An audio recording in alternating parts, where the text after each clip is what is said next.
Tom Prasad came to New York City from Arizona to work for the Underground Press Syndicate, formed by 6 of the largest underground newspapers in 1966, a list that included the East Village Other. When Tom arrived, the UPS offices and archives were located in Jim Farrat's apartment, but soon moved into Tom's apartment after he took over. The summer of 1966, it became obvious a new zeitgeist was sweeping through America. The acolytes of this geist were certainly easy to spot with their long hair. Intel had a serious problem in that most of these were 15 to 17 years old. It would take time and effort to build influencers to corral these untamed youth. So a massive effort was put into place to demonize the emerging culture. Suddenly, just having long hair was enough to get one brutalized while walking down the street. Intel didn't have a problem identifying who the hippie messiah was, as it was obvious the folk singer Bob Dylan had inspired most of these teens, awakened their political consciousness, and convinced them cannabis was a good thing, although the cannabis content had to be carefully veiled. The Beatles had also been inspired by Dylan and were much more upfront about the importance of cannabis. But it was the Beatles who kicked off the change in hairstyle away from the military crew cuts most teens had in the early 1950s. The following summer, however, an event took place that had repercussions on the future of the counterculture. Israel launched a secret attack on Egypt's Air Force before invading the Sinai, Golan Heights, West Bank, and Jerusalem. The Egyptian retreat from Sinai was a lot like Iraq's retreat from Kuwait. Israel captured the crucial buffers they sought to protect their borders, but also knew they had created a united Arab coalition that would someday take revenge. But that didn't unfold for another 5 years. Meanwhile, fundraising efforts to support Israel ran to a fever pitch, and Mossad created an additional income stream through the distribution of Lebanese hashish, the famous Red Leb. A lot of the distribution was done through prominent rabbis who were encouraged to locate people inside the emerging counterculture who might help with the distribution. Immense efforts were made to corral Dylan into Intel Ops, but he wisely decided to disappear, refusing all efforts to anoint him as the leader of the hippies. Into this vacuum stepped Abbie Hoffman and Tim Leary. Hoffman had been profoundly influenced by a visit to California where he met many of the original diggers who deployed street theater to steer people away from blind obedience to authority. Hoffman was also influenced by David Dillinger, a Yale, Oxford, and Columbia educated son of a rich Republican whose family had strong links into the Daughters of the American Revolution. Dillinger was a pacifist who had refused to serve during World War II and afterwards became an important activist for civil rights for Southern blacks, a campaign Hoffman joined. Intel, meanwhile, was busy building influencers inside the civil rights movement. They already had plenty of operatives running the right-wing opposition to that movement embedded into hate groups like the KKK.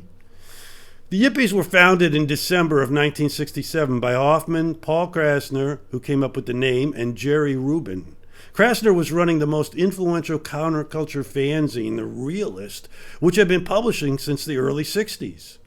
Krasner had been the youngest child to solo at Carnegie Hall and claimed in his autobiography that he had been brainwashed by constant practicing and never experienced anything close to a normal childhood. He had difficulty socializing, although his bond with Hoffman and Rubin was instantaneous.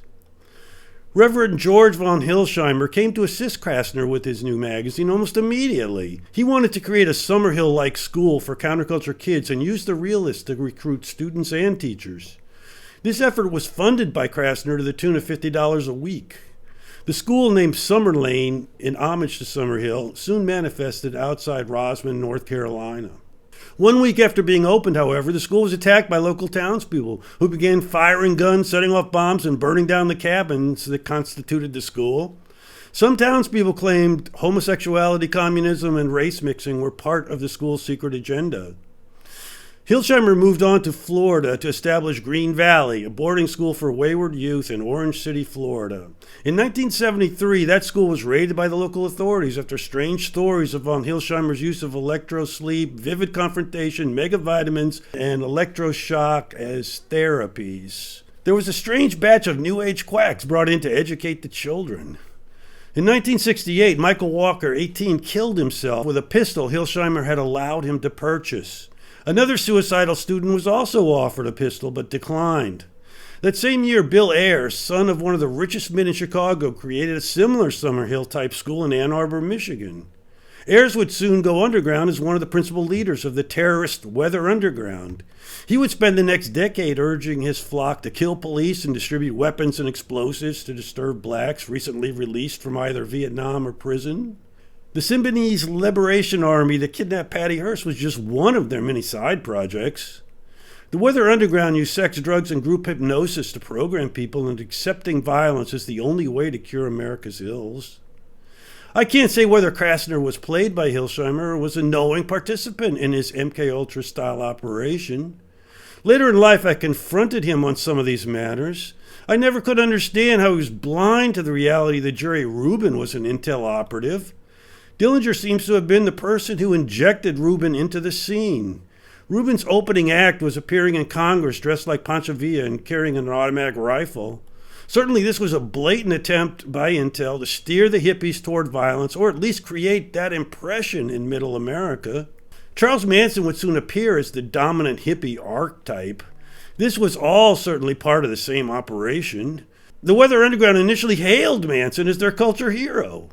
Krasner spent a lot of time covering the Manson trial and got close to his flock, but abandoned the story. It would take decades for some of Manson's suspicious connections to MKUltra to emerge. The biggest problem with uncovering MKUltra was the fact the original expose was written by the editor of the East Village Other. The book's foreword thanks such obvious intel operatives as John Foster Chip Burleigh and MI6 super spook William Stevenson.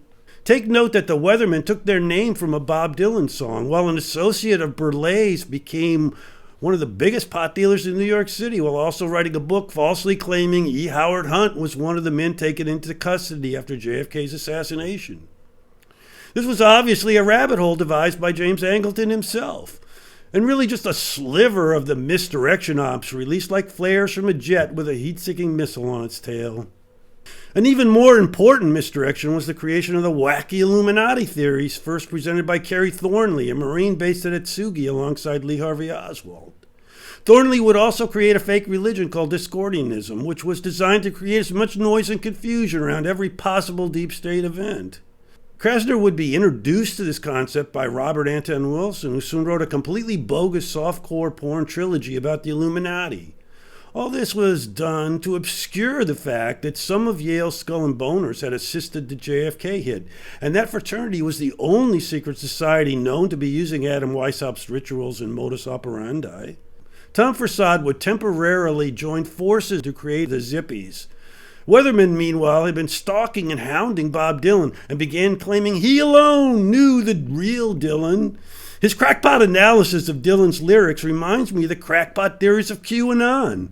If you're going to make up lies, make them whoppers so they'll be more likely believed by the dumbest among us.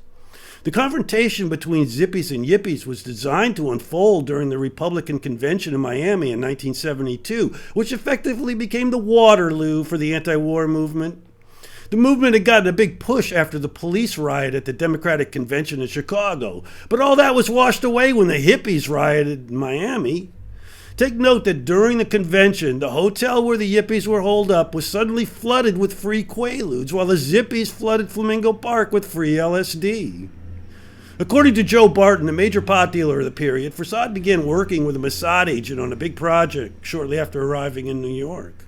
According to Barton, this agent eventually committed suicide. Tom used to tell Barton if the feds ever came after him, he had information that would embarrass them. But it wasn't long before Tom committed suicide as well. Weberman momentarily funded a militia training camp in the Catskills for volunteers wishing to help defend Israel from Arab annihilation. Strange that a book by Intel operative Roger Stone, published a few years ago, claims Frank Sturgis, who was misidentified by Weberman as another of the Tramps, was enlisted a few years after the JFK hit to help assassinate President Richard Nixon. According to Stone, the CIA feared Nixon was going dovish on Vietnam, and they also greatly resented his détente move with China. Sturgis was told to procure weapons and make preparations for staging a confrontation between Zippies versus Yippies that would erupt in gunfire. During this melee, Sturgis was to make sure Nixon got fatally shot. Sturgis went ahead and got the guns, but it was revealed who the target was. He backed out. Later on, the CIA employed the Watergate burglary as the setup to unseat Nixon. Stone also claims Lyndon Johnson engineered the Kennedy assassination, and while Johnson may have been made aware of the plot, it's unlikely his power extended to the top of the Pentagon and CIA. So even though Stone is a Beltway insider once close to Nixon, I don't trust his information on key issues. But he does bring interesting tidbits to the table. Some say Nixon bought his détente move with China by returning one of the hundreds of funds created from black market gold stolen during World War II and then disappeared. Much of that gold originated in China and been buried in the Philippines before being washed by Opus Dei working with some bonesmen. At least that's the story I've been able to piece together. But now I'm wondering about the double agents planted inside the Zippies and Yippies who were supposed to instigate the melee so Nixon could be killed. Strange that the Zippie-Yippie split was so well known at the highest levels of the CIA. Almost as if they had a hand in instigating it.